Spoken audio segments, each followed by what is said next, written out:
Hi everybody and welcome to Photomikes Garage. And like usual, it seems like all the time I'm working on the Camaro, and I'm never driving it, I'm always working on it. I don't know why that seems to be the way things are. I just want to drive it. I have been improving the 1973 Camaro Z28 that I've had since 1982. Recently I made the decision to resto mod it and make certain improvements with the brakes, four-wheel disc brakes. I got hydro stop right here. I've got headers, of course, from a long time ago. I've got aluminum heads from Brodix. And now the next step in the process. Yes, a roller camshaft.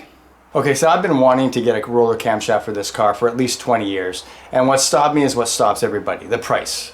The price is about triple the price of just getting a regular flat tappet cam.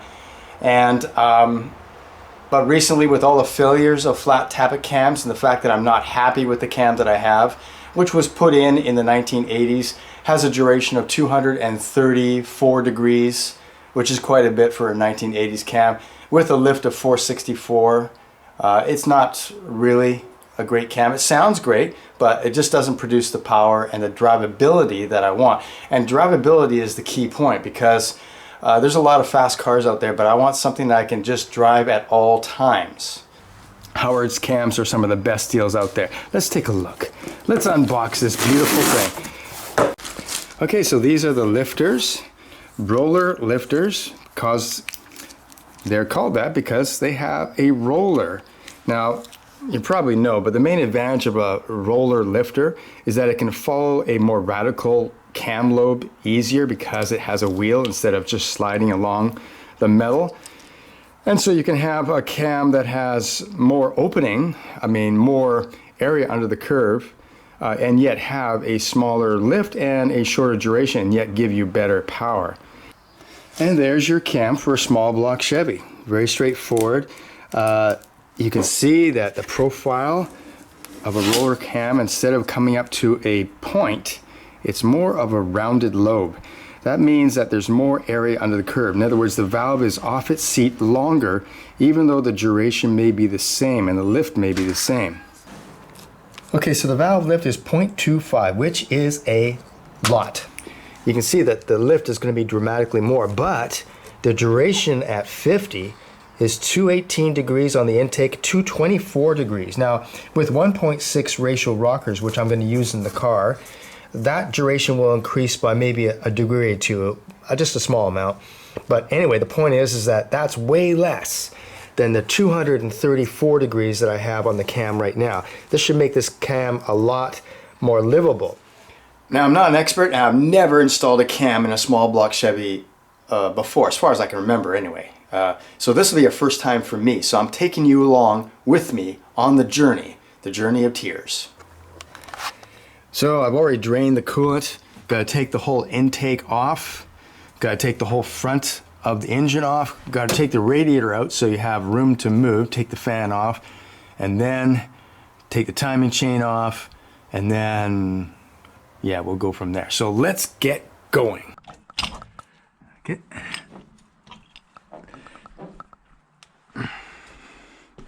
Carburetor is off, and the valve cover comes off. Just like that. Ooh, and look at those rockers. Nice.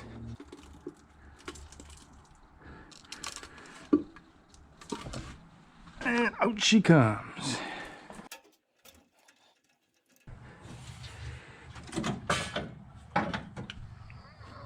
There we go. Now we can take the water pump off. Should come off. There we go. So just tighten this bolt and see if the pulley comes off. Okay. Yes, I got it off. Okay. It's time to remove the cam. Remember, we got to do this carefully because we don't want to nick any of the journals. Oh.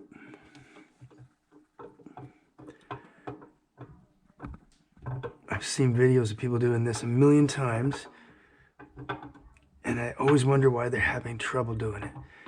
But now I kind of understand. Okay.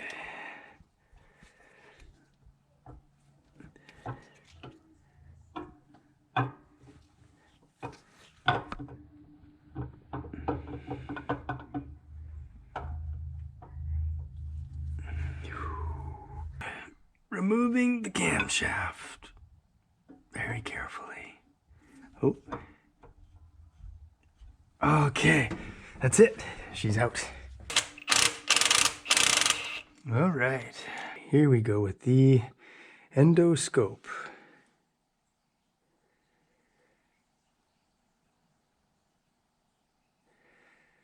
That's the first bearing. Then we go inside. Oh, there's a connecting rod.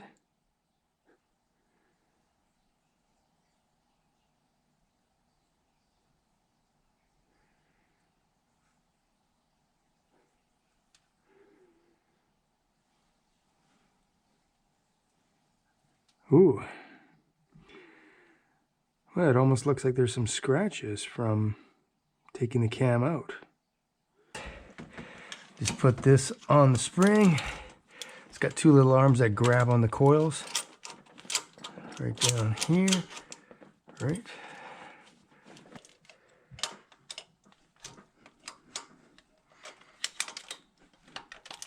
And I got the other side out. What? These springs can handle the roller cam. These cannot. Okay, then we take the compressed spring, put it back over our valve. As you can see, we still got to push it down a little bit. And then we got to put our keepers back in, which is a lot of fun. Okay, so I'm just going to put some Molly lube just on the journal. More lube. Lube can't hurt, right? Yeah, no, it can't hurt. In we go. Now I'm going to put some oil right there. And a little bit of oil on the lobes. Oil on the lobes. Okay, keep going. Okay.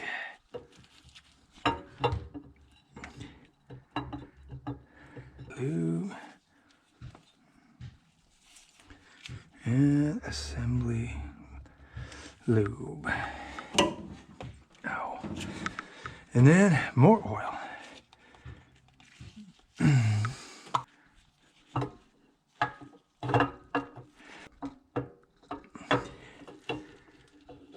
Oh yeah. Oh yeah, baby. She's in. Now we can go ahead and put our lifters in. Sauce, which is just ordinary motor oil, and we'll put them in their place. Just like this. Come on now. Come on, get in there. Yeah. Ooh.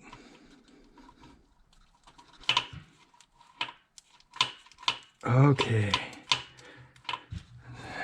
First set is in. And apparently the tie bar has to be facing out. Tie bar faces out. Make sure each one moves up and down rather easily, which they do. So these all move freely and they're all in place. It's hard to believe how much money these are worth. The cam and this, well, Howard's it's a really good deal. Just over 1,000 Canadian dollars, of course. But still, that's expensive. That adds up. And you can see that the lifter body is higher than the original lifter, so therefore we have to have shorter push rods, and that's what I have to measure for. But first, let's put the timing chain on. Okay, so there's our chain, and there's our dot. We gotta sort of put this over, and then over the cam. Well, okay, that's close. That's close. All right, timing cover is on. Bolts are tightened. Everything's looking good. So now it's time to put on my crankshaft dampener. Of course, I've had this for quite a few years. This is Professional Products. I bought this in 2006, as you can see right there. It's still in good shape. I see no reason. It's got no cracks. The rubber right here looks in good shape. So I'm just gonna put this back on. This is a nice 8-inch dampener. And as you can see, it has degrees printed on the outside surface. And to install this, I have this special tool that I think I got on eBay. But this is gonna make things easier and professional. This is gonna gently draw the crankshaft dampener onto the crankshaft snout without any trouble at all. Now, I don't know how I put it on before, but there are hammer marks on this thing, but I could never have done that, right? I would never have been that stupid to use a hammer, so neither should you. So let's use this special tool. And let's take a closer look. What makes it work is that it's got a large bearing that is going to take the force but be stationary on its face with the crankshaft dampener, so that'll make it easy. And we'll just turn this and push it onto the crankshaft.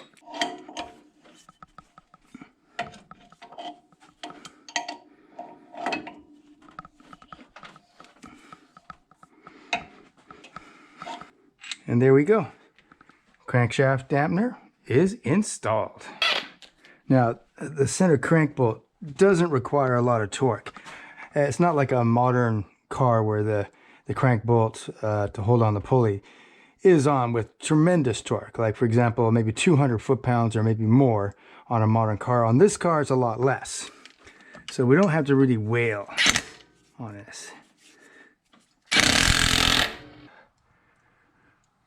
Let's get this bolt started.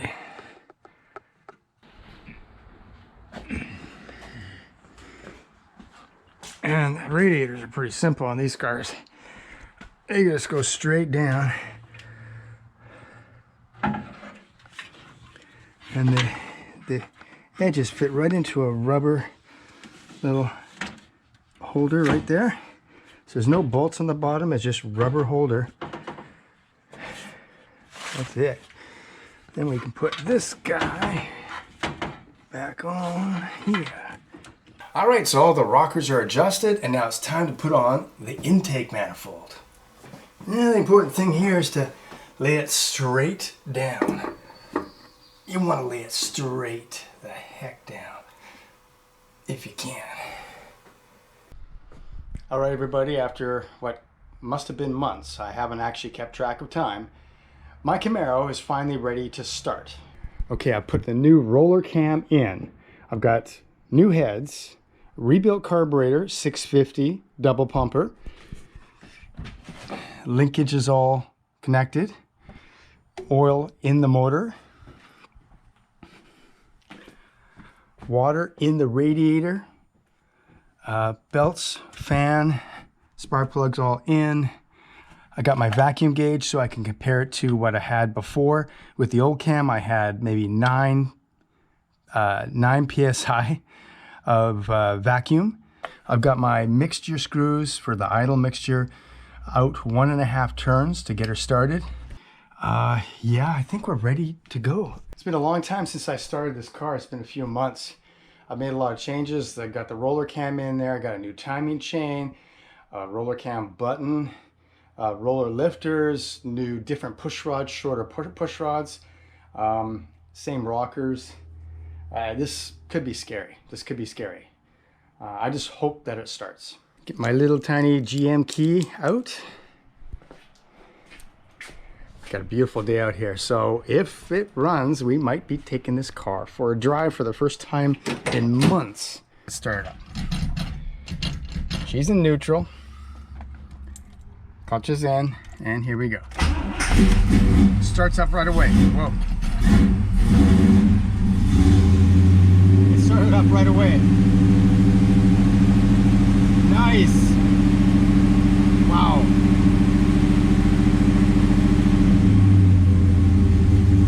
That's so smooth. Okay, let's look at the airfield gauge. It's a little rich. A little rich right now. Pressure's good. We got 60 psi cold. Just so much of a smoother idle than with the old cam, which makes sense because the old cam had a lot of duration. Vacuum is still a little low, but it's like 15. Okay, so the first start is a success. Yes. No broken parts, no bangs, no cranks, no clanks. It's looking good. It's looking good. It runs so much more smoother. So now I think it's time to unplug all the cords and move her out into the sun.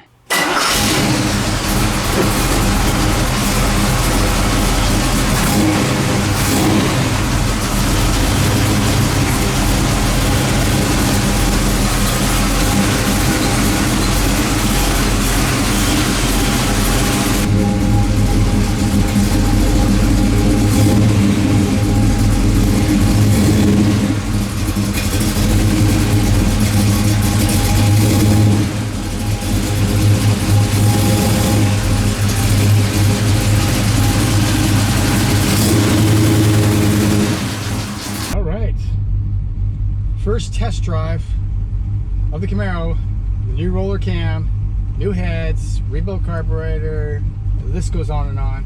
Let's go.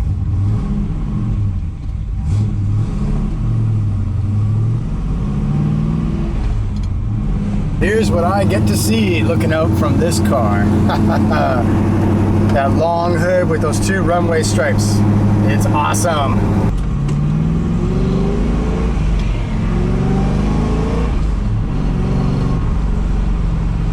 Runs pretty good.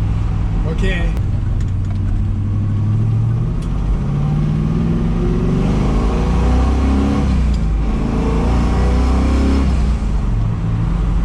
Oh, that goes pretty good.